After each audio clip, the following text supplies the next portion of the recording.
Hi friends, welcome to దాచేస్ kitchen vlogs. నేను మీ శిరీష. ఈరోజు మన ఛానల్లో చూడబోయే రెసిపీ పిల్లల లంచ్ బాక్స్లోకైనా పెద్దవారికి ఆఫీస్లోకైనా ఈజీగా చేసుకునే రెసిపీ అండి. నువ్వుల పులిహోర చాలా బాగుంటుంది. ఇప్పుడు అది ఎలా చేయాలో చూసేద్దామా. అలాగే నా వీడియోని లైక్ చేసి మీ ఫ్రెండ్స్కి రిలేటివ్స్కి షేర్ చేయండి ఫ్రెండ్స్. మరిన్ని క్విక్ అండ్ ఈజీ రెసిపీస్ కోసం నా ఛానల్ని సబ్స్క్రైబ్ చేసుకొని పక్కనే ఉన్న బెల్ ఐకాన్ని యాక్టివేట్ చేసుకోవడం ద్వారా నేను చేసే లేటెస్ట్ అప్లోడ్స్ అన్ని మీకు నోటిఫికేషన్ రూపంలో వస్తాయి. Thank you. నువ్వుల పులిహోర కోసం ముందుగా మనము స్టవ్ ఆన్ చేసుకొని ప్యాన్ పెట్టుకొని అందులో 1 టేబుల్ స్పూన్ మినపప్పు, 1 టేబుల్ స్పూన్ శనగపప్పు వేసుకొని ఇవి సగం ఫ్రై అయ్యేంత వరకు ఫ్రై చేసుకోవాలండి. ఇవి సగం ఫ్రై అయిన తర్వాత ఇందులో 1/2 టీ స్పూన్ జీరా, 1/2 టీ స్పూన్ ఆవాలు, అలాగే 1/4 టీ స్పూన్ మెంతులు వేసుకొని వేయించుకోవాలండి. ఈ క్వాంటిటీ అన్నీ కూడా నేను 2 టీ గ్లాసుల రైస్ చెప్తున్నానండి. రైస్ క్వాంటిటీ పెంచుకున్నట్టయితే డబుల్ క్వాంటిటీ తీసుకోవాలి. ఇంగ్రీడియంట్స్ అన్నీ కూడా అలాగే ఒక 7-8 ఎండుమిర్చిని కూడా యాడ్ చేసుకోవాలి. ఇవి ఫ్రై అయిన తర్వాత ఇందులో 1 కప్పు వరకు నువ్వులను యాడ్ చేసుకోవాలండి. మెయిన్ ఇంగ్రీడియంట్ నువ్వులు కాబట్టి ఎక్కువ క్వాంటిటీలో తీసుకోవాలి. అలాగే కొన్ని కరివేపాకు రెబ్బలను కూడా తీసుకోవాలి. నువ్వులు తొందరగా ఫ్రై అవుతాయి కాబట్టి అన్నీ ఫ్రై అయిన తర్వాత లాస్ట్లో వేసుకోవాలండి. అలాగే కరివేపాకు మనము కర్రీలలో తీసి పక్కన పెడుతుంటాం కదా, ఇలా ఇందులో యాడ్ చేసుకుంటే మనం మిక్సీ పట్టుకుంటాం కాబట్టి మనకు పోషక విలువలు కూడా చక్కగా అందుతాయండి. ముఖ్యంగా చిన్నపిల్లలు తినరు కాబట్టి ఇలా యాడ్ చేసుకోవాలి. ఈ రైస్ చాలా బాగుంటుందండి. పిల్లల లంచ్ బాక్స్లోకైనా ఆఫీస్లోకైనా మనం ఎప్పుడైనా జర్నీ చేసినప్పుడు కూడా ఇలా చేసుకోవచ్చు. అన్ని పోషక విలువలు చక్కగా అందుతాయి. ముఖ్యంగా నువ్వులండి. నువ్వులలో కాల్షియం ఎక్కువగా ఉంటుంది కాబట్టి బోన్స్ ఫార్మేషన్స్కి, టీత్స్కి చాలా బాగా ఉపయోగపడతాయి.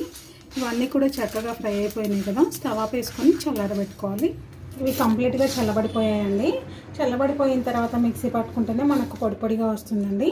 వేడి మీద మిక్సీ పట్టుకుంటే మనకు ముద్దలా వస్తుంది. ఇళ్ళలో ఆయిల్ కంటెంట్ ఉంటుంది కాబట్టి చిన్న మిక్సీ జార్లోకి తీసుకొని ఫైన్ పౌడర్ చేసేసుకున్నాం. ఇందులో 1/4 టీ స్పూన్ సాల్ట్ కూడా యాడ్ చేసుకోవాలండి, వీటికి సరిపడు. ఇలా మిక్సీ పట్టుకొని పక్కన పెట్టేసుకొని నెక్స్ట్ ప్రాసెస్ చూద్దాం. స్టవ్ ఆన్ చేసుకొని ప్యాన్ పెట్టుకొని 1 టేబుల్ స్పూన్ వరకు ఆయిల్ యాడ్ చేసుకోవాలండి. ఆయిల్ వేడెక్కిన తర్వాత చిన్న కప్పు పల్లీలను తీసుకొని వేయించుకోవాలండి. పల్లీలు సగం ఫ్రై అయిన తర్వాత 1 టేబుల్ స్పూన్ శనగపప్పు, అలాగే 1 టేబుల్ స్పూన్ మినపప్పు కూడా వేసుకొని దోరగా వేయించుకోవాలండి. అన్నీ కూడా చక్కగా వేగిపోయినాయి కదండి. ఇవి తీసి మనం వండి పెట్టుకున్న రైస్లో యాడ్ చేసుకోవాలి. చింతపండు రసంలో ఉడికించుకుంటే ఇవన్నీ కూడా మెత్తబడిపోతాయండి. అందుకే ఇవి సపరేట్గా తీసుకొని ముందే మనము రైస్లో యాడ్ చేసుకోవాలి. లేదు చింతపండు రసంలో ఉడికించుకోవాలనుకుంటే అలా కూడా ఉడికించుకోవచ్చండి. ఇందులో ఇంకొక టేబుల్ స్పూన్ ఆయిల్ కూడా యాడ్ చేసుకోవాలండి. వేడెక్కిన తర్వాత 1/2 టీ స్పూన్ జీరా, 1 టీ స్పూన్ ఆవాలు, అలాగే కొన్ని పచ్చిమిర్చి అండి, అలాగే కొంచెం కరివేపాకు కూడా వేసుకోవాలి. అన్నీ కూడా చక్కగా ఫ్రై అయిన తర్వాత ఇందులో 1/4 టీ స్పూన్ పసుపు కూడా వేసుకోవాలండి. వేసుకొని ఒకసారి చక్కగా కలిపేసుకోవాలి. అలాగే 1/2 టీ స్పూన్ సాల్ట్ కూడా వేసుకోవాలండి. వేసుకొని చక్కగా కలిపేసుకోవాలి. చక్కగా కలిపేసుకున్న తర్వాత చింతపండు రసం యాడ్ చేసుకోవాలండి. నేను ఒక పెద్ద నిమ్మకాయ సైజ్ అంతా చింతపండుని తీసుకున్నానండి. పెట్టేసుకొని చింతపండు రసం దగ్గరికి వచ్చేంత వరకు ఉడికించుకోవాలండి. సిమ్లో ఇలా ఆయిల్ తేలేంత వరకు ఉడికించుకోవాలండి. ఉడికించుకున్న తర్వాత దీన్ని అన్నంలో యాడ్ చేసుకోవాలి. ఇలా ఆయిల్ తేలే వరకు ఉడికించుకుంటేనే చాలా టేస్టీగా ఉంటుందండి. మనం ప్రిపేర్ చేసి పెట్టుకున్న పౌడర్ని కూడా యాడ్ చేసుకోవాలి. యాడ్ చేసుకొని చక్కగా కలిపేసుకోవాలండి. అన్నం మనం మామూలుగా ఎలా వండుకుంటామో అలాగే వండుకోవాలండి. కానీ కొంచెం salt, 1 teaspoon oil add చేసుకొని వండుకుంటే మనకు రైస్ పొడి పొడిగా వస్తుంది.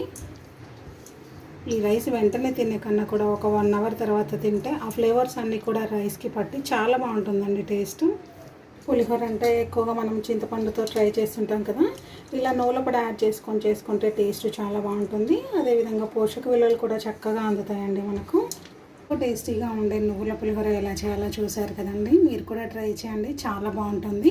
ట్రై చేసినట్టయితే మీకు ఎలా కుదిరింది అనేది ఈ వీడియో కింద కామెంట్ సెక్షన్లో తెలియచేయండి. అలాగే నా వీడియోని లైక్ చేసి మీ ఫ్రెండ్స్కి రిలేటివ్స్కి షేర్ చేయండి ఫ్రెండ్స్. మరిన్ని క్విక్ అండ్ ఈజీ రెసిపీస్ కోసం నా ఛానల్ని సబ్స్క్రైబ్ చేసుకొని పక్కనే ఉన్న బెల్ ఐకాన్ని యాక్టివేట్ చేసుకోవడం ద్వారా నేను చేసే లేటెస్ట్ అప్లోడ్స్ అన్నీ మీకు నోటిఫికేషన్ రూపంలో వస్తాయి. Thank you.